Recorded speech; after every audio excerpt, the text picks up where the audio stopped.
Hallöchen ihr Lieben und willkommen zurück zu diesem neuen Oberteil. Für dieses Oberteil habe ich meinen Brustumfang genommen. Ich häkel hier wie immer für Größe M. Das sind in etwa 100 cm. Teile diesen durch 2 und komme somit auf 50 cm fürs Vorder- und 50 cm fürs Rückteil. Egal für welche Maße ihr häkeln möchtet, nehmt euren Brustumfang und teilt diesen durch 2. So habt ihr die Maße fürs Vorder- und Rückteil raus. Als nächstes schlagt ihr dann die Kette an auf eure Maße, die ihr dort errechnet habt, und zählt die Maschen durch. Die Maschenanzahl sollte teilbar durch 8 sein, plus 2 mehr. Danach kommen die Steigeluftmaschen noch zusätzlich fürs Stäbchen. Alle Angaben zur Wolle, Nadelstärke und Verbrauch findet ihr wie immer unterm Video in der Infobox. Kanal abonnieren ist kostenlos. Über ein Abo würde ich mich selbstverständlich sehr, sehr freuen. Und ansonsten ab an die Nadeln und los geht's. Für mein Oberteil habe ich 90 Maschen angeschlagen.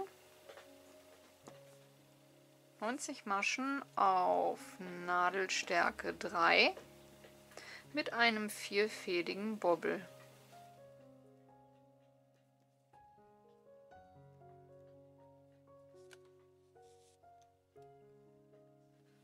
Als nächstes häkeln wir jetzt einfach 2 Flächen. Müsst ihr euch so vorstellen. Mit einer Breite, die ihr für euch errechnet habt. Bei mir sind es 50 cm. Und die Länge, da messt ihr erst einmal vom Ärmel herunter, also unterm Ärmel herunter, wie lang euer Shirt werden soll. Das sind bei mir dann nur 40 cm. Und dann nehmt ihr ein gut sitzendes Shirt und messt mal ab, wie viel Ärmelhöhe ihr benötigt. Hier werde ich bei 18 cm liegen. Im späteren Verlauf lassen wir hier links und rechts ca. 5 cm frei und häkeln gerade hoch. Das ist dann quasi das hier. Und dafür brauchen wir dann die Ärmelhöhe. Das sind dann bei mir 18 cm. Diese Fläche brauchen wir mal 2. Beim Rücken mache ich dann einfach nur ein Zuestück. Also lasse links und rechts 5 cm frei und häkel im Musterverlauf ein Stück einfach dran.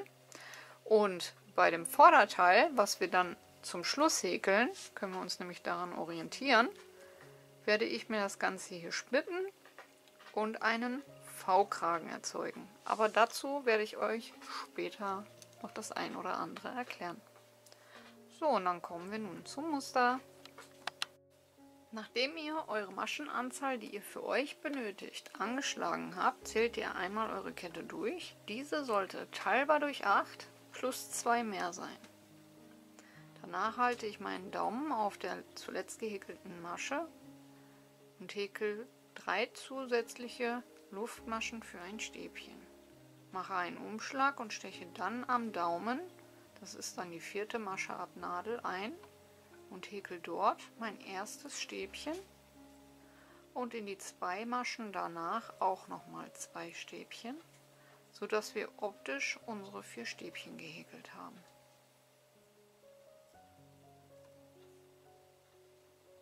Die Steigeluftmaschen zählen schon als 1, 1, 2 und 3. Einen Umschlag, eine Masche freilassen und in die zweite ein V aus einem Stäbchen, einer Luftmasche und einem Stäbchen. Umschlag, eine Masche freilassen und ab der zweiten 5 Stäbchen in die nächsten 5 Maschen.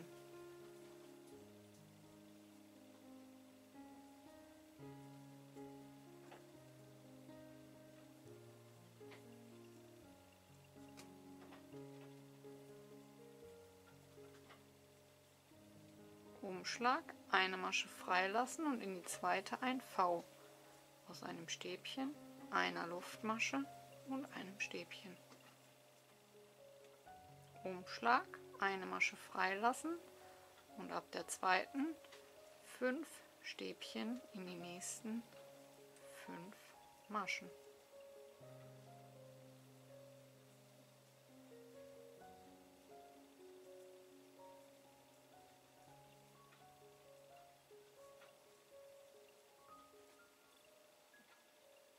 Umschlag, eine Masche freilassen, in die zweite wieder ein V.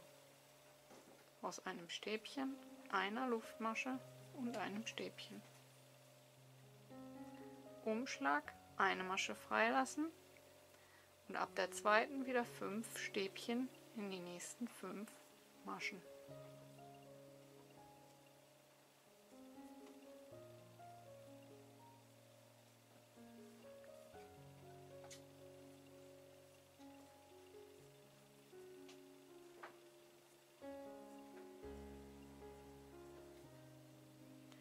Umschlag, eine Masche freilassen und in die zweite wieder ein V.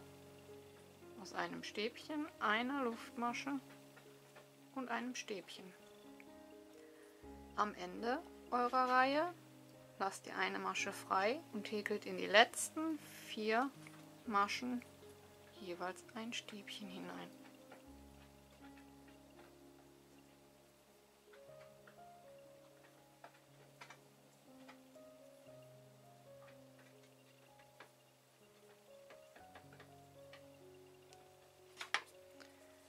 Das war dann Reihe 1. Kommen wir zur Reihe 2. Wir beginnen mit 3 Luftmaschen, um auf ein Stäbchen zu kommen. Steigeluftmaschen über Steigeluftmaschen und stechen in das optische zweite Stäbchen ein. Häkeln dort ein Stäbchen, danach in das V einstechen, mittig um die Kette herum 5 Stäbchen. Alles in die gleiche Einstichstelle.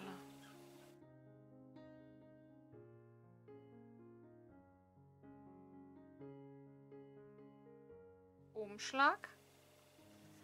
Wir kommen zu den 5 Stäbchen. Das erste davon lassen wir frei, gehen in das zweite und häkeln ab dort über die nächsten 3 Stäbchen jeweils ein Stäbchen.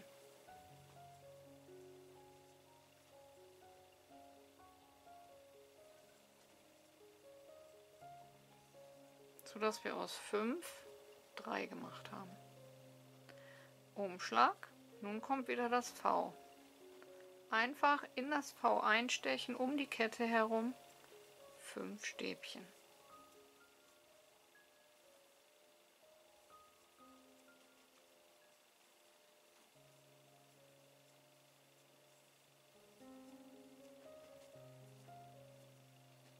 Umschlag. Von den 5 Stäbchen das erste freilassen und in die nächsten 3 jeweils ein Stäbchen häkeln.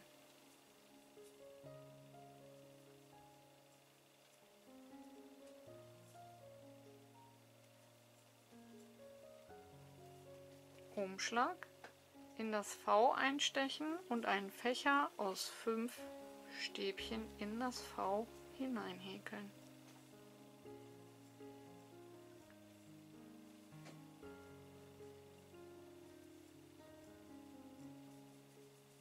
Umschlag, bei den 5 Stäbchen wieder das erste auslassen und in die nächsten 3 jeweils ein Stäbchen häkeln,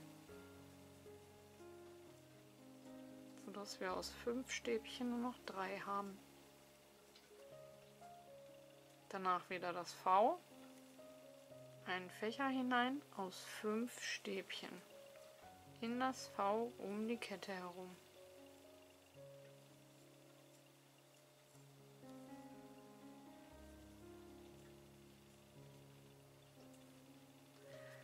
Am Ende der Reihe von den 4 letzten Stäbchen das erste freilassen, in das zweite ein Stäbchen, in das dritte ein Stäbchen und das vierte sind die Steigeluftmaschen der Vorreihe.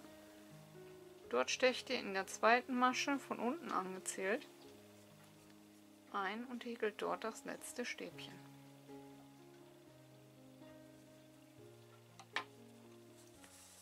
Das war Reihe 2. Kommen wir zur Reihe 3. Wir beginnen mit 3 Steigeluftmaschen und häkeln in das optische zweite Stäbchen, also Steigeluftmaschen bleiben über Steigeluftmaschen, und häkeln dort ein Stäbchen, sodass wir optisch 2 haben. Danach machen wir einen Umschlag und stechen nun in die Mitte des Fächers, also in das dritte Stäbchen ein und häkeln in diese eine Masche 7 Stäbchen.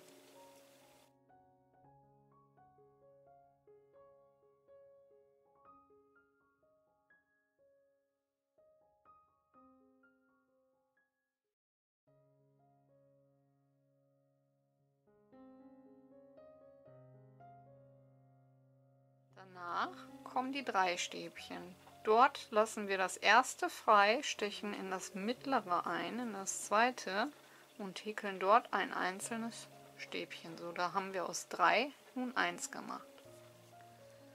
Danach kommt wieder der Fächer. Wir stechen in die Mitte des Fächers, also ins dritte Stäbchen ein und häkeln in diese eine Masche 7 Stäbchen.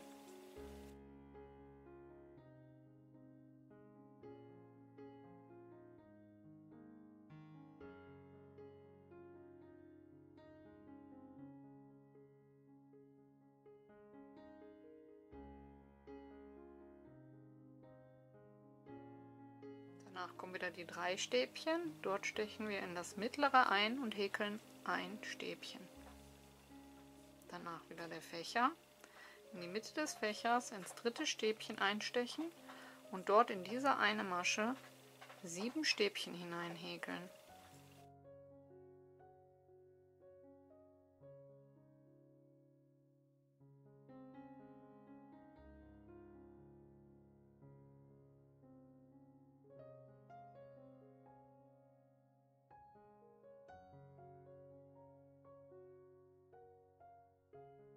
Danach aus den 3 Stäbchen wieder 1 machen. In das mittlere Stäbchen einstechen und ein Stäbchen häkeln. Danach wieder in den Fächer ins mittlere Stäbchen einstechen und in diese einzelne Masche 7 Stäbchen.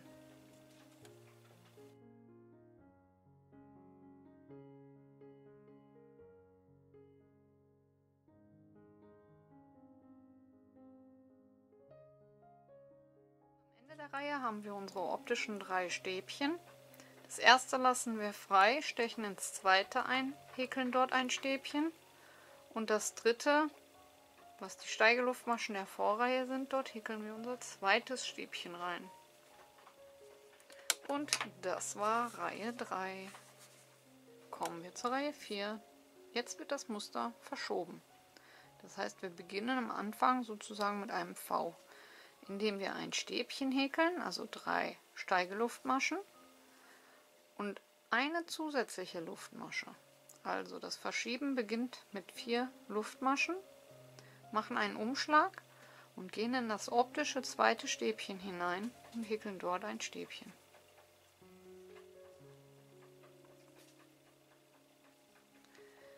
Danach machen wir einen Umschlag und haben nun unsere 7 Stäbchen. Das erste Stäbchen wird freigelassen und wir stechen in das zweite Stäbchen ein und behäkeln ab dort 5 Stäbchen mit jeweils ein Stäbchen.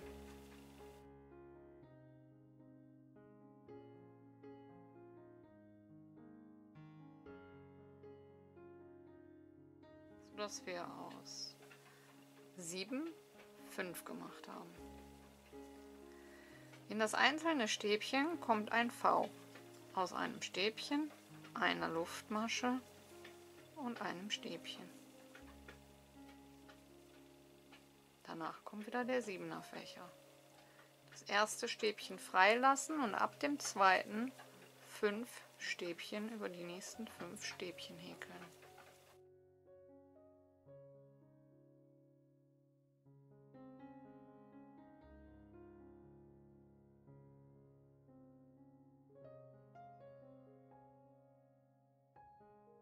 Über das einzelne Stäbchen der Vorreihe ein Stäbchen, eine Luftmasche und ein Stäbchen, also ein V.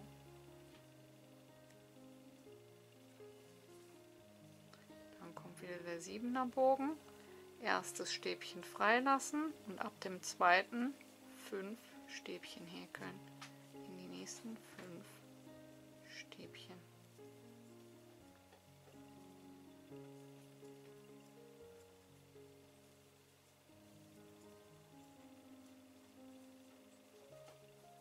das einzelne Stäbchen wieder ein V aus einem Stäbchen, einer Luftmasche und einem Stäbchen.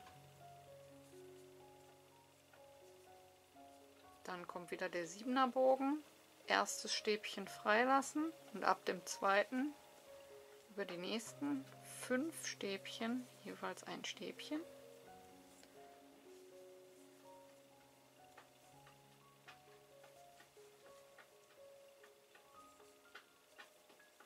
Und wenn ihr am Ende eurer Reihe angekommen seid, das gleiche wie am Anfang, in das Stäbchen ein Stäbchen, eine Luftmasche und dann in die Steigeluftmaschen der Vorreihe in der zweiten Masche von unten angezählt mit einem Stäbchen die Reihe beenden. Das war Reihe 4. Kommen wir zur Reihe 5.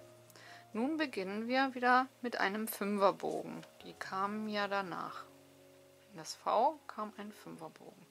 Wir beginnen hier mit einem halben Bogen.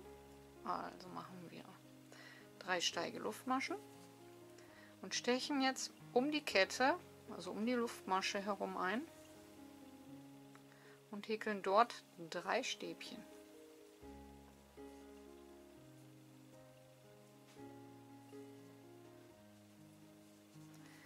Danach kommen unsere 5 Stäbchen. Aus denen machen wir nun wieder 3. Wir lassen das erste frei, stechen ab dem zweiten ein und häkeln dort 3 Stäbchen in die nächsten 3 Stäbchen.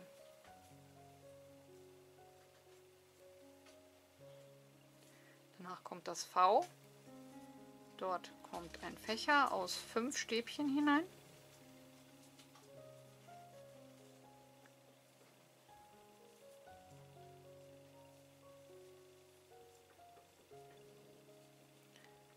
Danach wieder die 5 Stäbchen, aus denen werden 3 gemacht. Erstes Stäbchen freilassen und ab dem zweiten 3 Stäbchen häkeln in die nächsten 3 Stäbchen, sodass Anfang und Ende jeweils ein Stäbchen überbleibt. Dann kommt wieder das V. Dort kommt ein Fächer aus 5 Stäbchen hinein.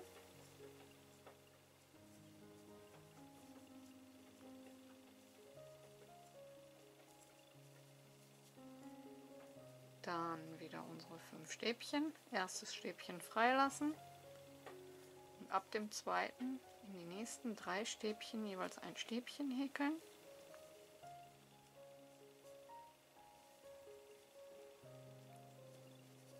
In das V einen Fächer aus 5 Stäbchen.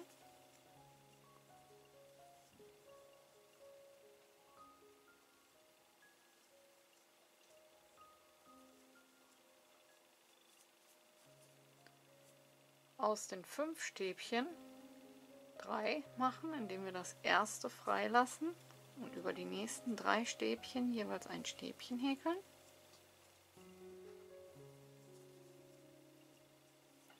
Und am Ende der Reihe wird gehäkelt wie am Anfang, um die Kette herum, zwischen Stäbchen und Steigeluftmaschen, 3 Stäbchen häkeln.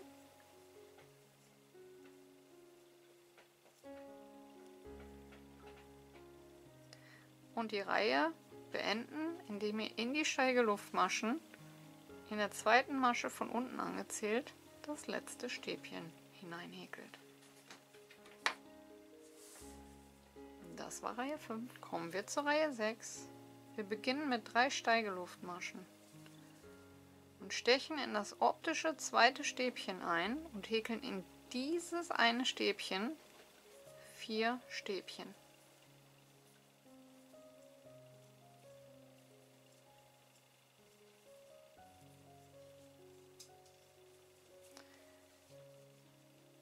Denn hier kommt der 7er Fächer in die Mitte des 5er Fächers. Und da wir hier einen halben 5er Fächer haben, müssen die 4 in diese eine Masche. Danach kommen unsere 3 einzelnen Stäbchen. Dort stechen wir in das mittlere ein und häkeln ein einzelnes Stäbchen. Und dann wie gehabt in den 5 Stäbchen des Fächers in das mittlere einstechen und dort 7 Stäbchen hineinhäkeln.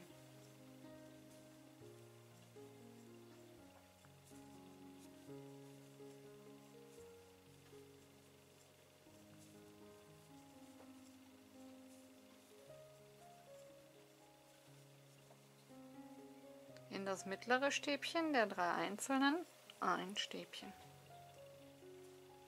In den 5er-Fächer danach ins mittlere Stäbchen einstechen und dort einen Fächer aus 7 Stäbchen häkeln.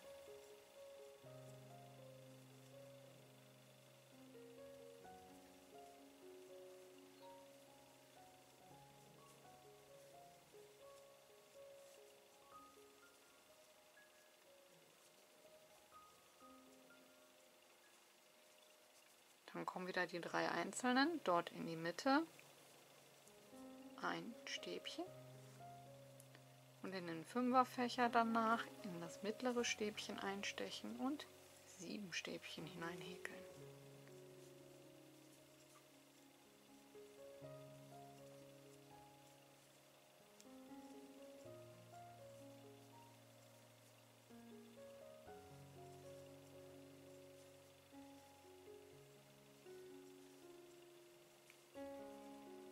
Über die 3 einzelnen ins mittlere ein einzelnes Stäbchen und am Ende eurer Reihe in das vorletzte Stäbchen, also die ersten 2 lassen wir frei, in das dritte stechen wir ein und häkeln dort 4 Stäbchen hinein.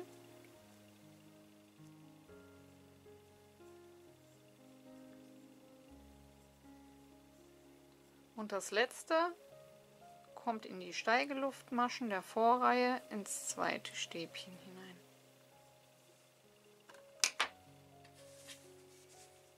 Das war Reihe 6. So, und Reihe 7 ist wie Reihe 1. Ihr beginnt mit 4 optischen Stäbchen, das heißt die Steigeluftmaschen plus 3 Stäbchen mehr, sodass das letzte Stäbchen frei bleibt. Dann kommt das einzelne Stäbchen. Dort häkelt ihr ein V hinein aus einem Stäbchen, einer Luftmasche und einem Stäbchen. In den 7er Fächer häkelt ihr so wie hier in dieser Reihe schon bereits. Erstes Stäbchen freilassen, 5 Stäbchen, letztes Stäbchen freilassen. In das einzelne wieder ein V. Dann wieder ein Stäbchen freilassen, 5 Stäbchen über die nächsten 5 Stäbchen, 1 bleibt wieder über. Ein V. Original wie Reihe 1. Zurück nach 30 Reihen habe ich die für mich passenden 35 cm erreicht, da das Ganze ja auch noch ein bisschen auslatschen wird. Ich möchte ja kein Longshirt diesmal haben, sondern ein schönes kurzes Top. Reicht das hier voll und ganz für Größe M. Es sei denn, ihr sagt, ihr habt einen recht langen Oberkörper, dann geht lieber auf Nummer sicher und messt bei euch die Seite unterm Ärmel herab, wie lange das Ganze haben möchtet. So, nachdem ich meinen Hauptteil vom Rücken soweit gehäkelt habe, Rücken daher, weil wir uns daran nachher dann fürs Vorderteil am besten orientieren können, habe ich mit 2 Marker gesetzt. Und zwar habe ich 4 bis 5 cm für die Seiten eingerechnet, dass ich diese abnehme, damit wir die Ärmelaussparungen schaffen. Am leichtesten ist jetzt natürlich, dadurch, dass ich mit dem großen Bogen geendet bin und als nächstes mit den 4 Stäbchen weitermachen würde, das Muster einfach nach innen zu versetzen, sodass ich mit den 4 Stäbchen hier anfange und hier ende. Das sind bei mir 8 Maschen nach innen gezählt und in die 9. den Marker. Genauso hier auch 8 Maschen nach innen, in die 9. den Marker. Und nun können wir das Ganze auf unsere Ärmelhöhe, die wir benötigen, bei mir sind es 18 cm, häkeln. Einfach gerade hoch. Und beginnen tue ich dann so, wie ich es jetzt als nächstes hier in der Reihe machen würde. Mit 4 Stäbchen. Und wenn ich den Rücken dann soweit habe, dann sehen wir uns zum Vorderteil. Danach werde ich vom Vorderteil auch nochmal dieses ganze Stück hier häkeln und euch dann zeigen, wie wir das Vorderteil machen. Bis gleich.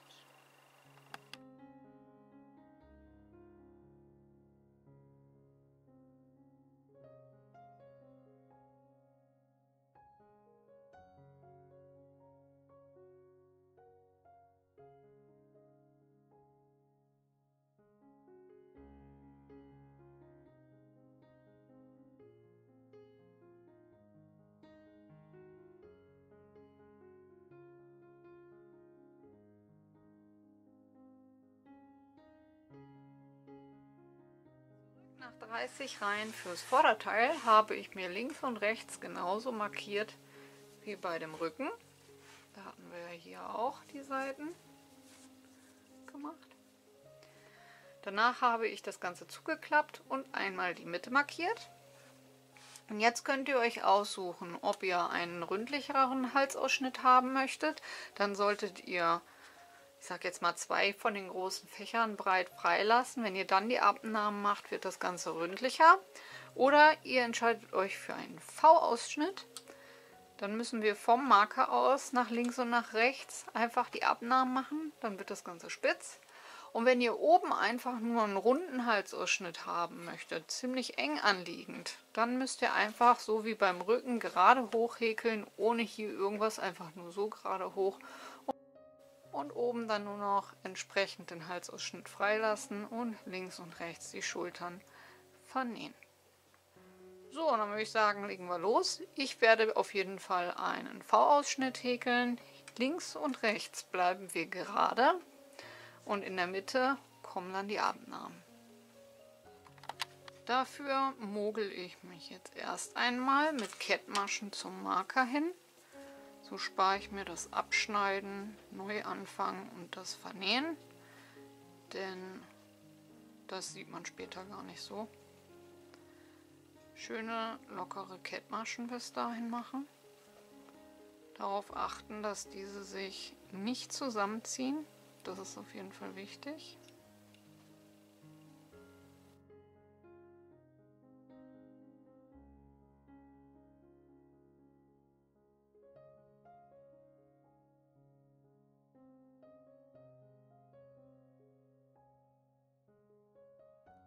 Also mit Kettmaschen bis zu meiner Stelle, die ich hier freigelassen habe, vorgemogelt habe, beginne ich hier mit 4 Stäbchen. Also so wie wir hier das Muster fortführen würden, nur halt nach innen versetzt.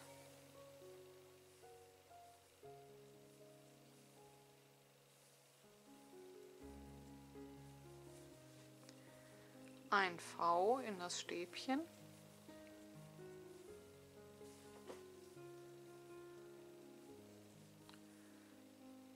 Stäbchen, wie wir es kennen.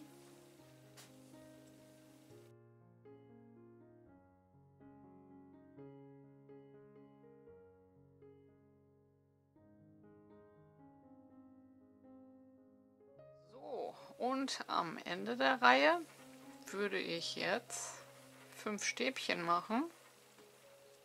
Häkel hier aber jetzt nur 3. Habe ja hier den mittleren Marker. Da gehe ich erst gar nicht hin und nehme nur noch die beiden Stäbchen ab. Das heißt, ich mache einen Umschlag, häkel 2 Schlaufen ab, Umschlag, letztes Stäbchen, 2 Schlaufen und diese dann gemeinsam. So haben wir anstatt 5 Stäbchen jetzt nur noch 4. Das heißt jetzt, in der nächsten Runde würde ich ja für das Muster jetzt nur noch 3 Stäbchen hier drüber häkeln. Stattdessen häkel ich jetzt hier dann nur noch 2. Ich mache also 3 Luftmaschen. Würde hier und hier das auslassen, 3 in der Mitte. Habe hier jetzt meine Steigeluftmaschen und häkel noch 2 zusätzliche hinzu, damit wir auch hier schön im Muster drin bleiben. Danach kommt wie gehabt ins V der 5er Fächer.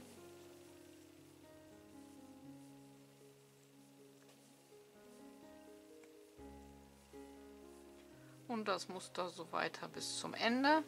Das Ende wird halt geschlossen, wie ihr es kennt. Und wenn wir wieder zurück sind, kommen wir zur nächsten Abnahme. Nun bin ich wieder am Ende angekommen, wo wir die Abnahmen setzen. Mache einen Umschlag, nachdem ich den 7er Fächer gehäkelt habe. Steche in das erste Stäbchen ein, häkel dieses zur Hälfte ab. Steche in das zweite Stäbchen ein, häkel dieses zur Hälfte ab und dann beide gemeinsam. Am Ende der Reihe dann nochmal in der zweiten Masche von unten angezählt ein letztes Stäbchen hinzuhäkeln, damit auch der Rand dann schön ist. Und wie ihr seht, geht das Ganze jetzt schon leicht zur Seite weg.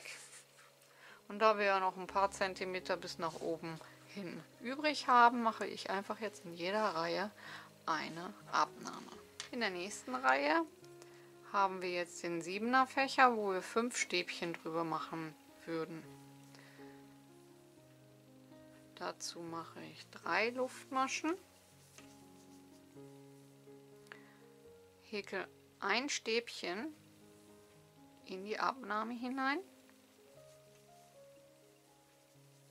Und weil jetzt hier die Abnahme ein bisschen blöd wäre zu setzen, setze ich diese einfach hier in den Fächer hinein.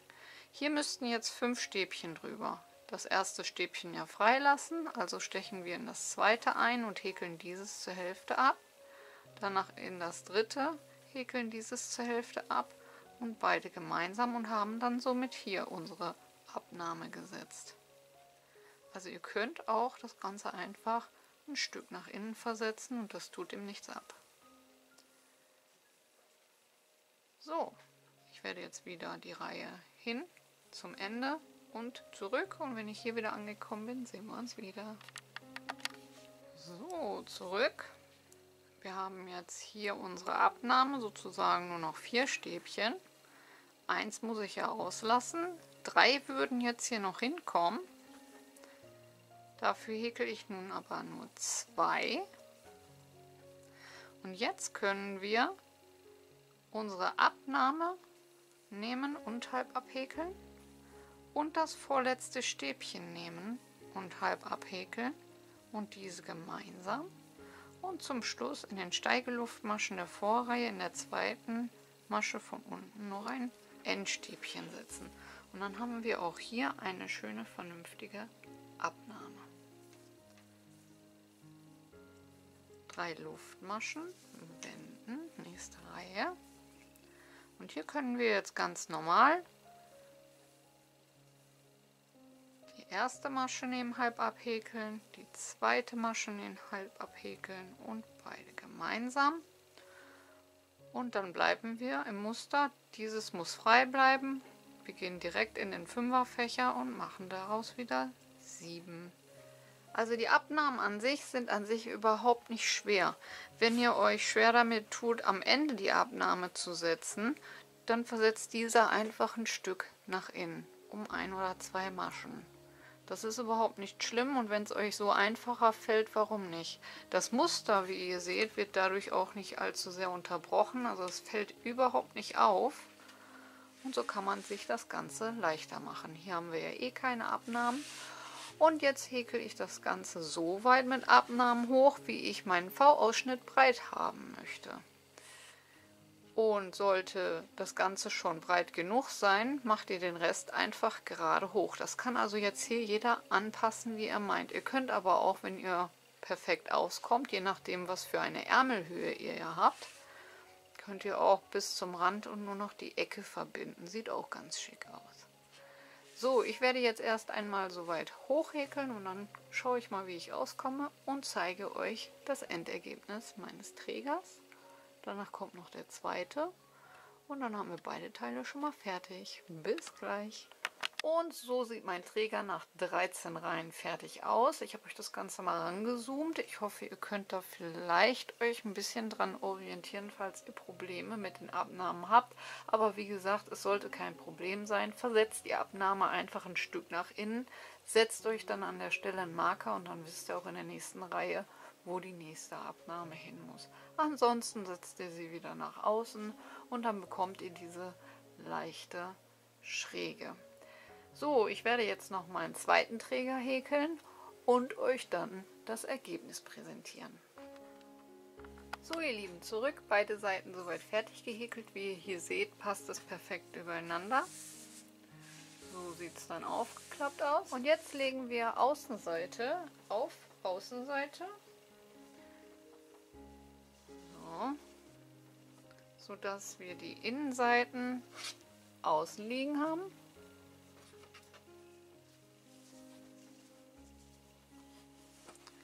Und dann können wir einfach das hier aufeinander legen und von außen nach innen vernähen. Zum Vernähen nehme ich mir den Faden doppelt und mache mir am Ende ein kleines Knötchen hinein. Das geht etwas einfacher. Lege mir den Träger auf den Rücken, ziehe den Faden durch und kann mir dann am Knötchen das Ganze schon direkt fixieren. Und nun gehe ich immer circa eine Maschengröße, also einen halben Zentimeter am hinteren Häkelstück zur Seite weg, lege den Faden über, steche in Höhe des Fadens ein, am vorderen Häkelstück wieder eine Masche breit oder einen halben Zentimeter, ziehe den Faden seitlich durch, Faden überlegen, in Höhe des Fadens wieder einstechen, halben Zentimeter, Faden wieder nach vorne legen, in Höhe des Fadens wieder einen halben Zentimeter am vorderen Häkelstück. Den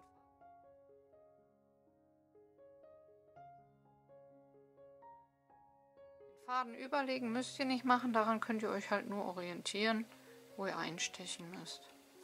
Wenn ihr ein Gefühl für die Maschenbreite habt, beziehungsweise einfach schaut, wo kommt der Faden raus, reicht es auch, wenn ihr dort dann so einstecht.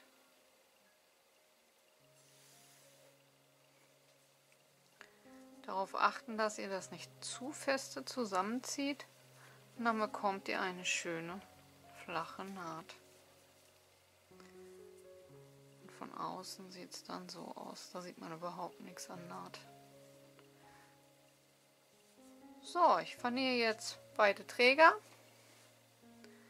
und dann noch von dieser Spitze, der Ärmel bleibt natürlich offen, von dieser Spitze runter nach unten. Ihr könnt hier unten natürlich auch noch ein kleines Stückchen offen lassen, das mögen die einen oder anderen auch gerne.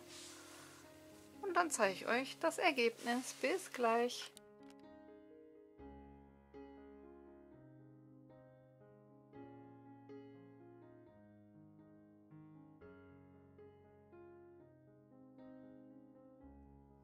So sieht das Ganze vernäht aus. Das ist jetzt die Innenseite, da wir jetzt ja gleich noch den Rand häkeln. Die Naht ist schön glatt, auch an den Schultern. Und dann kommen wir nun zu den Rändern. Weil das Ganze hier noch so ausgefranst aussieht, machen wir natürlich jetzt Ränder dran. Bei den Ärmeln beginne ich immer unten im Achselbereich.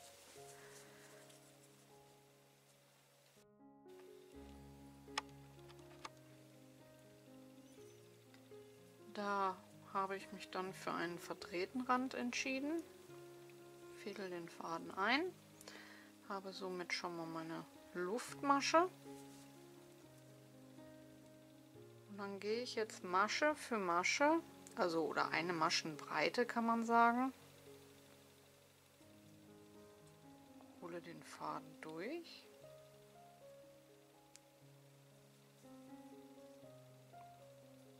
Ziehe beide Schlaufen auf gleiche Höhe und verdrehe das Ganze nach hinten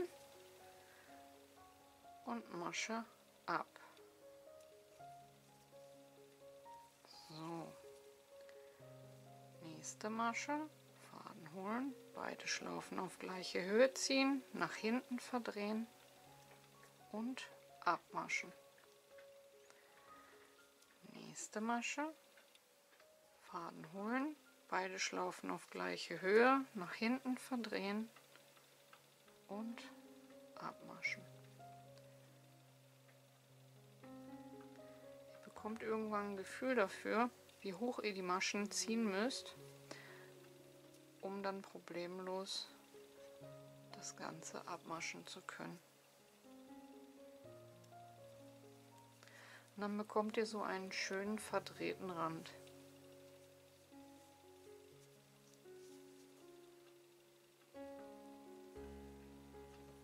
Und das häkeln wir jetzt einmal komplett herum, beide Ärmel.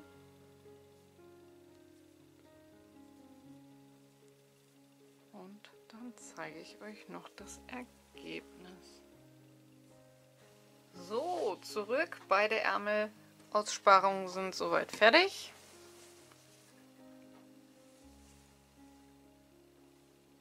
Also das ist jetzt die Außenseite. Mein Oberteil ist noch auf links gedreht. So, und dann kommen wir als nächstes zum Halsausschnitt. Jetzt beginne ich in der Mitte, denn dort werde ich das Ganze nicht verbinden. Also ich lasse die Mitte offen.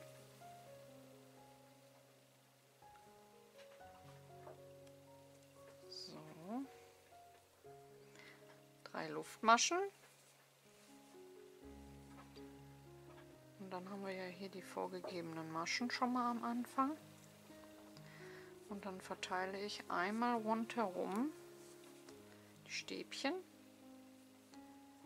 Dort, wo ihr keine Maschen als Vorgabe habt, schaut ihr einfach, dass ihr eine Maschenbreite in etwa lasst. Wenn ihr euch unsicher seid, einfach einmal hinlegen, glatt streichen und schauen, ob das Stäbchen an der richtigen Stelle sitzt. Hier zum Beispiel habe ich jetzt ein liegendes Stäbchen. Dort brauche ich mindestens 2, damit das gleichmäßig verteilt ist. Und dann verteilen wir das Ganze jetzt einmal komplett herum. So, nachdem ich einmal rum bin, gehe ich aber auch direkt bis in die gleiche Masche hinein. Also dort, wo wir angefangen haben, in die gleiche Masche auch nochmal ein Stäbchen. Danach 3 Wände Luftmaschen für die zweite Reihe. Nun mache ich einen Umschlag, gehe um das erste Stäbchen herum, ziehe mir dieses nach vorne zu mir hin und häkle ein Stäbchen ab. Danach mache ich einen Umschlag, nehme das nächste Stäbchen nach hinten, ziehe dieses nach hinten und häkle ein Stäbchen ab. Das nächste wieder nach vorne,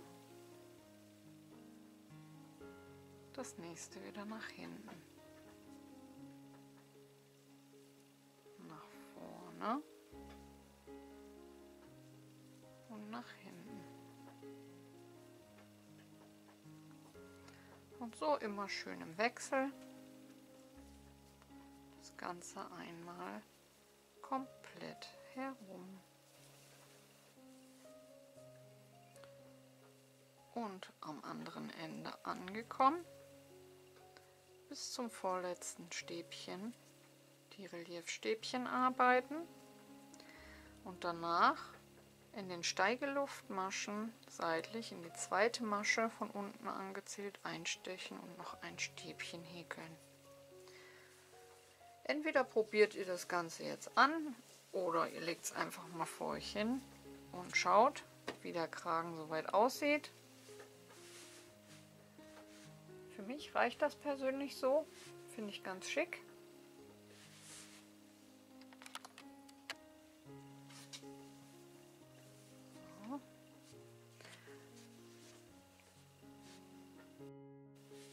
So, und so kann das dann für mich auch bleiben. Und auch hier werde ich jetzt zum Schluss noch diesen verdrehten Rand dran häkeln, dass das auch optisch passend dazu aussieht. Ich beginne mit einer Wendeluftmasche. Und hier haben wir immer schön die einzelnen Maschen vorgegeben. Hochziehen, nach hinten verdrehen und abmaschen. Nächste Masche, hochziehen, nach hinten verdrehen und abmaschen.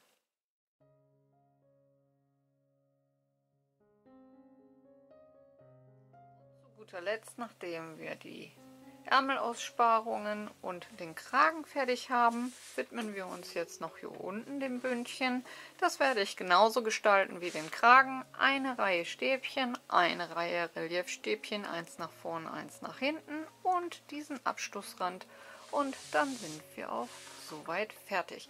Und wenn ich das Ganze dann soweit habe, Dann sehen wir uns noch zum Endergebnis. Bis gleich. Und so sieht das Schmuckstück aus. Ich habe das Bündchen original wie oben am Kragen gehäkelt. Allerdings habe ich vorne und hinten einzeln, damit sich hier ein Schlitz bildet. So fällt das Ganze vorne lockerer und man kann es auch, vor allen Dingen wenn man eine Jeans mit Gürtel hat, besser tragen. Ich hoffe, euch hat die Anleitung gefallen und ihr seid gut mitgekommen. Vergesst nicht, eure Bewertung da zu lassen, wie immer ganz, ganz wichtig. Kanal abonnieren ist kostenlos. Und dann wünsche ich euch viel Spaß beim Nachwerkeln. Wir hören uns beim nächsten Mal. Bis dahin. Ciao, ciao.